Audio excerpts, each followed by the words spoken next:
Hindi na nga po naisalba ang OFW na nasa death row sa Kuwait na si Jakatia Pawa.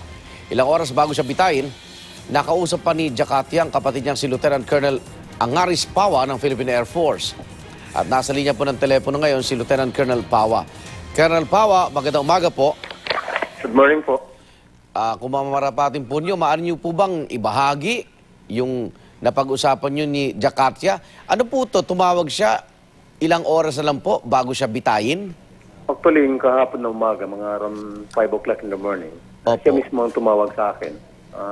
Yun nga, nagpaalam yung isang kapatid ko. Opo. Kuya, sabi niya, magpaalam na po ako sa inyo dahil ako ay bibitayin na alas 8 ng umaga, kahapon yun. Opo.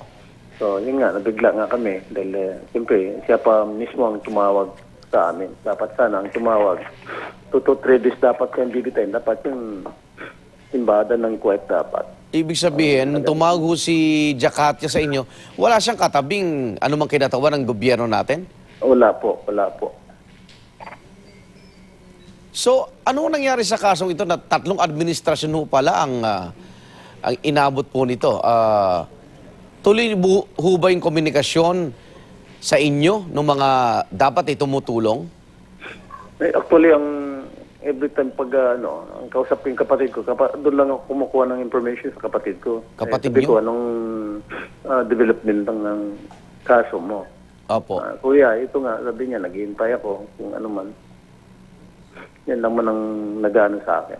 Actually, yung last year na pumunta kami ng Kuwait, kasama ko yung dalawang anak niya.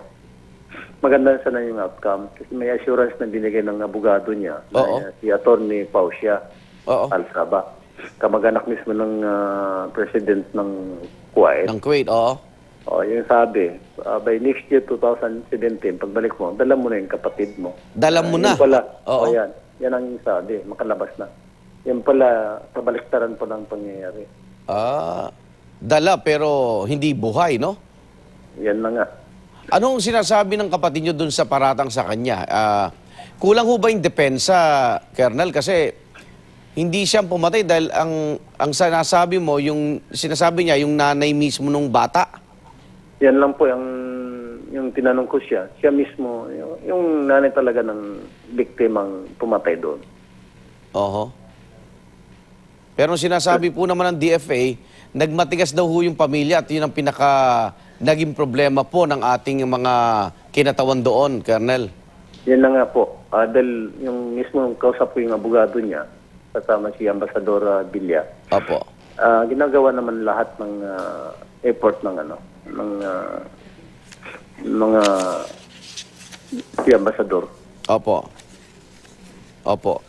At totoo ho ba, Colonel, hindi maiuwi yung labi ng kapatid ninyo?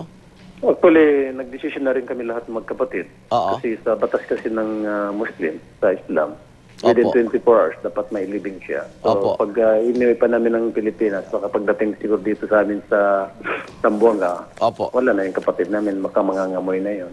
Ah, Magdudusa po kami. so doon na po siya nilibing. Opo. Agad-agad. Doon lang po. Colonel, sa tingin niyo ba ng mga mahal niya sa buhay, hindi naman po nagkulang yung gobyerno natin sa pagtulong kay Jakatia?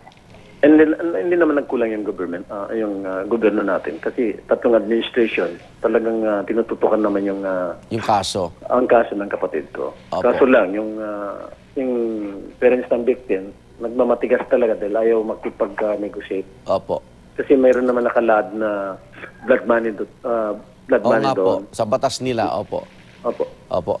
Colonel, nakikiramay po ang unang hirit sa pamilya. Maraming salamat po sa pagpapaunlak sa panayam na ito. Maraming salamat din po. Lieutenant Colonel Angaris Pawa, kapatid po ng OFW na binitay po sa Kuwait.